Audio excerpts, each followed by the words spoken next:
What's cracking with you people? Anansi here, and welcome back to another installment of Star Fox Adventures. In the last one, we went to give the Warp Stone a little gift in order for us to, get his help, because nobody brings him gifts anymore. We went to Ice Mountain. I was going to say Ice Cap, but that's a completely different franchise with a completely different mascot and a completely different software producer. Anyway, we went through it. We did a race against some Sharpclaw, and we rescued the lovely, not so lovely, bratty, what do you want to call him, Prince Tricky. And it seems like he wants shrooms. Tricky, you're too young. Anyway, let's move on, shall we? So, we're now down here, and now we gotta work our way back to Thorntail Hollow. Now if I have been smart, oh, my bad, got a tutorial here. These blue, oh, it's tricky. These blue grub tub fungus are an Earthwalker's favorite food. Problem is, they're too hard for me to catch. Try stunning them with your staff. I'm feeling real hungry. So we notice. So, how you do is that you just run up to it and you whack it. When you whack the mushroom, it gets dazed. It's blue grub tub fungus. These are an Earthwalker's favorite food. No duh! Way to go, Fox!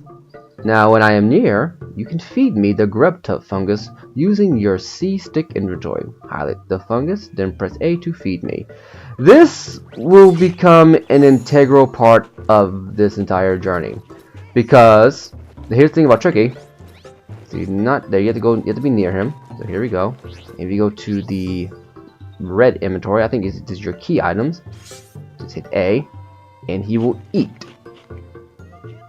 That's better. I feel strong enough to do some work now. First, you need to look around for a crack in the ground.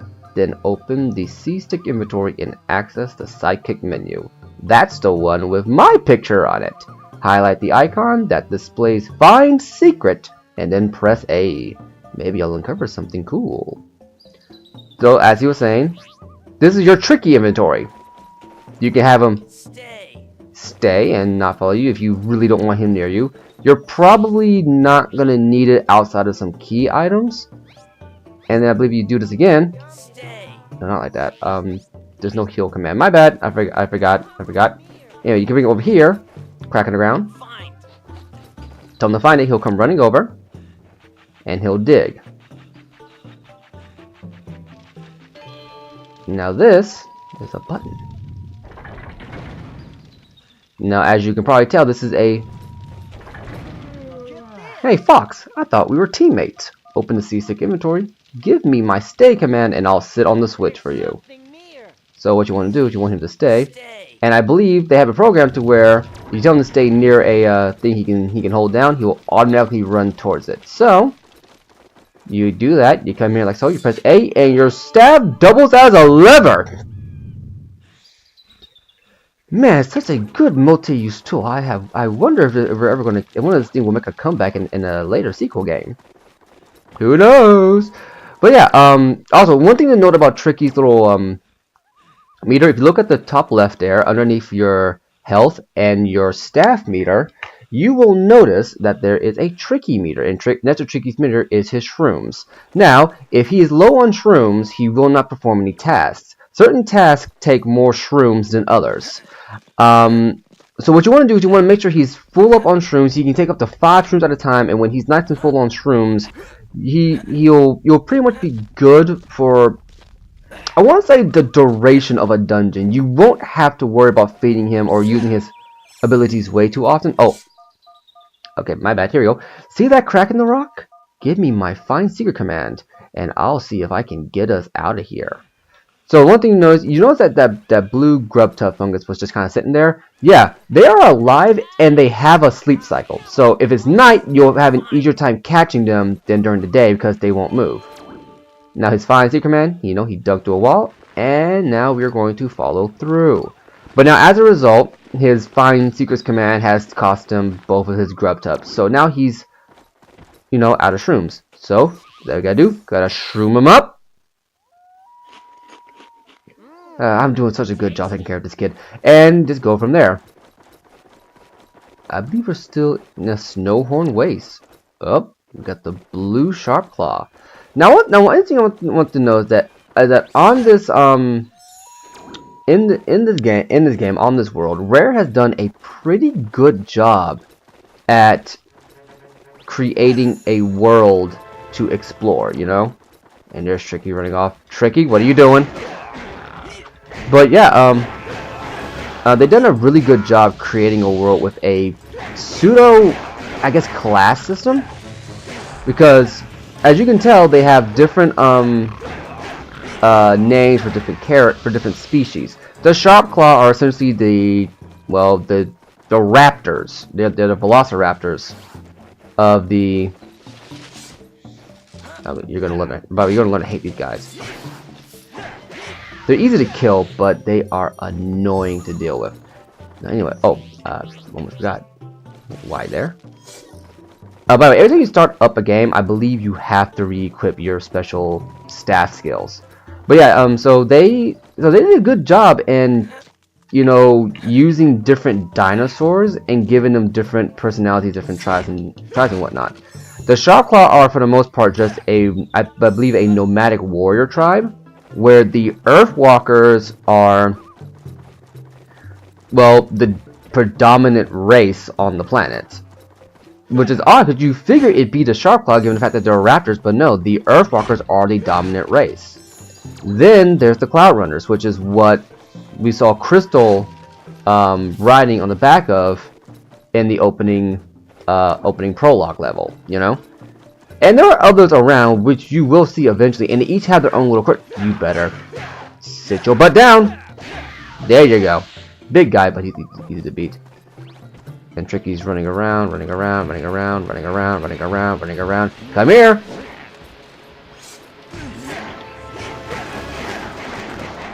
And there we go.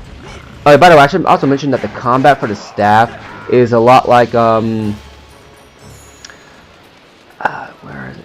I guess the best way to put it, think Devil May Cry. Yeah, I believe Devil May Cry would have to be a pretty good example for this, in the sense that when you're first starting off with Devil May Cry, you're just trying different button combinations and you're flicking the stick around. That's how the staff in this game works. You use. Tricky, are you crazy? Just leave the Sharp Claws to me. Okay, I'm sorry. Hey, Fox, if ever you need me to come back, you just use my heal command, and I'll be right with you, okay? Okay, now question: why did they voice act that tutorial and not the other ones? Anyway, now that we're surrounded by grub tubs, let's just go ahead and stock up on shrooms for this little kid. Kid's like what, barely 6, and he's already on shrooms. My God, I guess that's what royalty does for you. Eat as many shrooms as you want. What we're going to do here is we're going to dig. So we're going to go ahead and run his shrooms out. Ooh, interesting. And then we're going to go ahead and give him some more shrooms. Whenever you feed Tricky, you either give him excuse me, my bad. You either A, give him all the shrooms that you currently have, or B, max out his shroom gauge. So, just keep that in mind when you give the kid shrooms. Now, what is this? A hidden area. Interesting. Okay, now that we're in here, I should let you guys know right now. Anytime you go to a staff location, and if there is no water in the center, you're going to get a meter upgrade. Like so.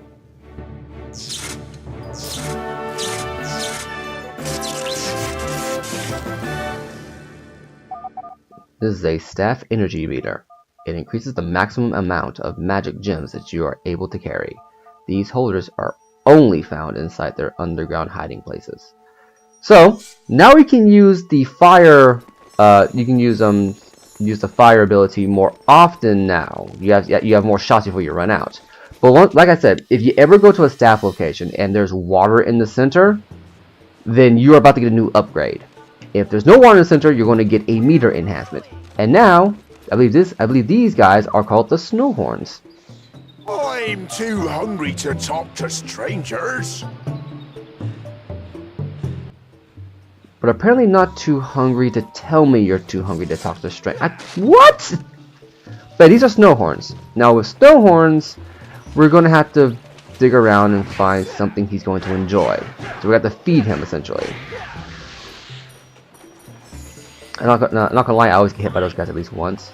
You know, what's in here? Tricky, what'd you find? Some health, okay, not all that good.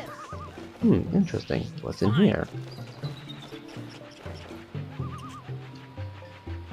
Ooh, this is interesting. What is this?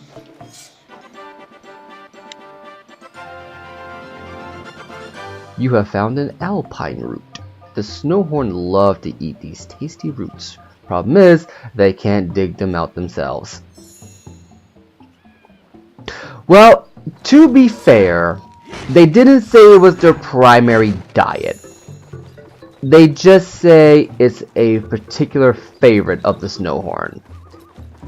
I'm not gonna lie, I never really liked the idea of a species, especially it's like, and I get it's like a very gamey concept in order to you know, give you something to do on the overworld. But whenever you introduce a species that has a primary diet that it cannot get themselves, you're doing something wrong. Unless they're parasites, in which case that's something else entirely. Okay, I forgot. I keep hitting the C stick out of instinct in order to activate the or to what's the word for it? Not activate. In order to. I'm gonna go ahead and deal with you real quick. You don't deal with him, he's gonna start taking pot shots at you. Unless they introduce like some kind of like that's just how they manipulate people kind of thing. I'm too hungry to talk to strangers. Okay, Mr. Too Hungry. Meat food.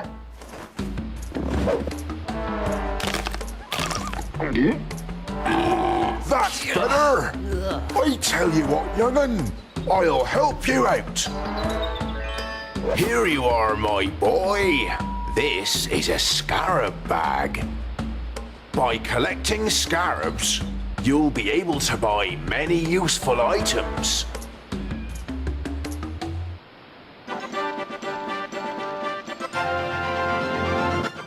This is the small scarab bag. It allows you to carry a maximum of 50 scarabs. When you get back to Thorntail Hollow, pay a visit to the store and see what you can buy. And now he's asleep. Means I can't do nothing about that yet. We're going to have to wait for him to wake up, unfortunately. But in the meantime, I might as well go ahead and take the time to... Actually, can I wake him up? No, you can't wake him up. Okay, I might as well go ahead and take the time to really enunciate on my point. When you're really building up a world, it helps to clearly establish why certain things are the way they are. And I get as a video game, you're not going to be able to establish like everything without having it be some kind of gamey concept. But I've honestly never liked in games where it's like, here's the species, here's their favorite food, or better yet, here's their primary diet. Oh wait, they do not have the physical means to actually get the primary diet. So it's like, so until I came along, how were they surviving? So they explain it's like it's a symbiosis relationship where it's like maybe there's a bug or something that lives off his back and it gets the thing for it. Then yeah, that's fine. But it's like, oh yeah, it's just you came along and he's able to eat. So it's like, how long was this guy starving for? Yeah, that's the kind of stuff that really gets on my nerves. It's a dumb thing, I know. It's like no one else would even think about this nonsense, but I do. Wake up. Nope, didn't wake up. Okay. And yeah, so it's like you gotta get props to Rare for really going all out on this. But you can also, which also kind of brings me to one of my points, and it's I've been holding off on this one for a minute, but I might as well bring it up now since we're waiting for the sun to come up. Star Fox Adventures was not originally meant to be Star Fox Adventures. As a matter of fact, it was originally meant to be a game called Dinosaur Planet. In the plot line for Dinosaur Planet was that you were playing as a pair of siblings, both of which were foxes, so that did not change. One's name was Saber, and he wielded a sword, and another's name was Crystal, and I believe she's supposed to be a sorceress. You can still see concept art in some early beta footage for this game back when it's supposed to be on the N64. Bring me another route, and I'll see what I can do. Okay then. Well, here's another route.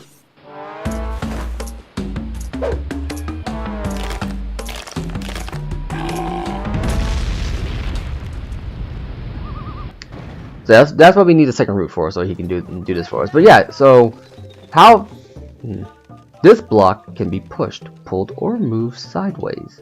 Press and hold A to grab the block. You can then move it around in any direction. Okay. So how it's supposed to work? How it's supposed to work anyway, is that you're going to play the game called Dinosaur Planet as these two siblings, and I believe the object of the game was to look for their father, their missing father, and you would spin the game alternating between the two characters. Now the funny thing is, a lot of the early beta footage that you see is still in the game. Like they actually managed to implement a lot of it.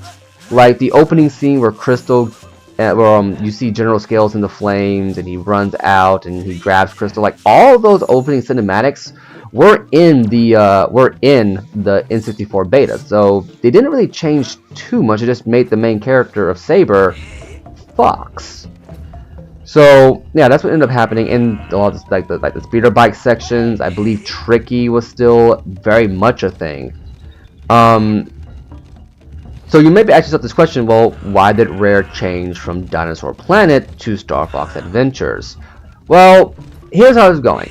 At the time, they had just come off of Donkey Kong 64, I believe, and they wanted to make a RPG, and they really wanted to make the game really want to make Dinosaur Planet. It's so much of a thing that if you look up, I believe if you go to Rare Studios, like their main headquarters, you will still see like a actual built statue of Saber.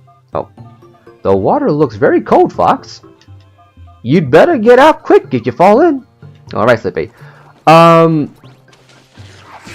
yeah, so that's how it's supposed to. So what ended up happening is that even though they still have like an effigy of Dinosaur Planet on like outside of their main building, and by effigy I mean it's just Saber on the back of an Earthwalker. Hit the switch here. There's another platform. Nice. Like even though you see this, what's the one I'm looking for here? Oh right.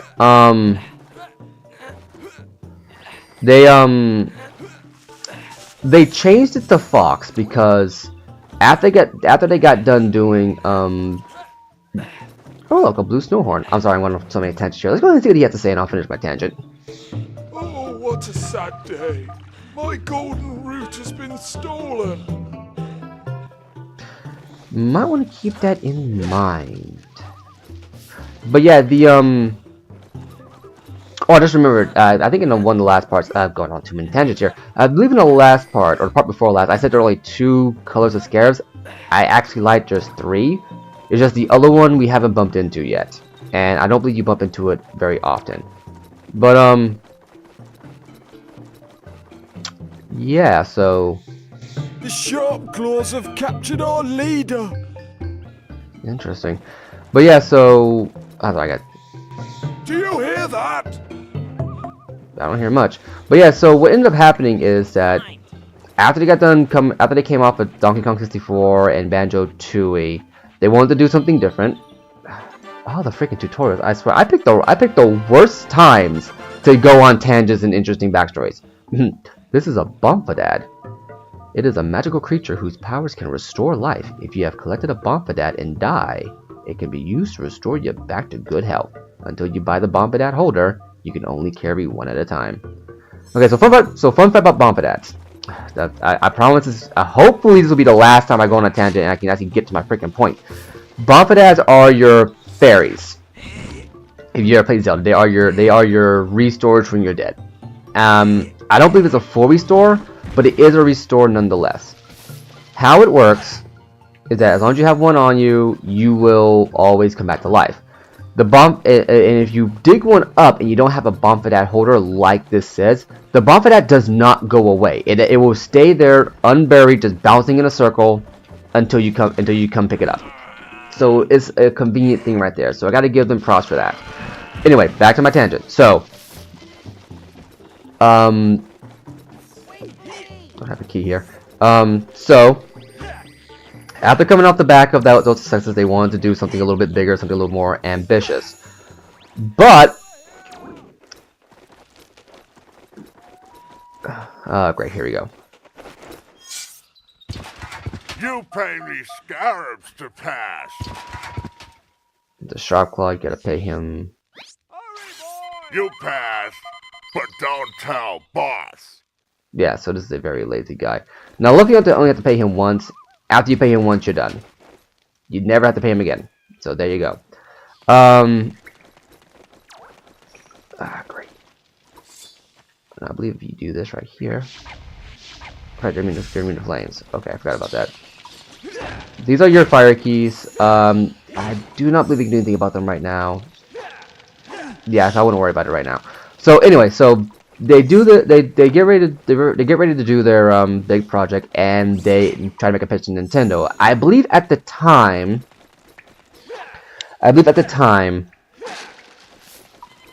Miyamoto was paying them a visit, and he saw their concept for the game, and this is where the story gets a little bit divergent. Some sources say that what ended up happening is that Miyamoto suggested that they change the game to a Star Fox game to get more notoriety, so that way you have a better chance at success. That is one interpretation of the story. Another interpretation is that Miyamoto remarked that the character of Saber looked a lot like Fox from Star Fox, and the team decided to change it to Star Fox based on that remark. Either way, it went from being Dinosaur Planet to Star Fox Adventures. Let's play! That's my mom! Alright, there we go. But yeah, so that's how Dinosaur Planet became Star Fox Adventures. Any rate, we are now back in Thorntail Hollow. We will go see the Queen in the next one. I've been Anansi, and I'll catch you later.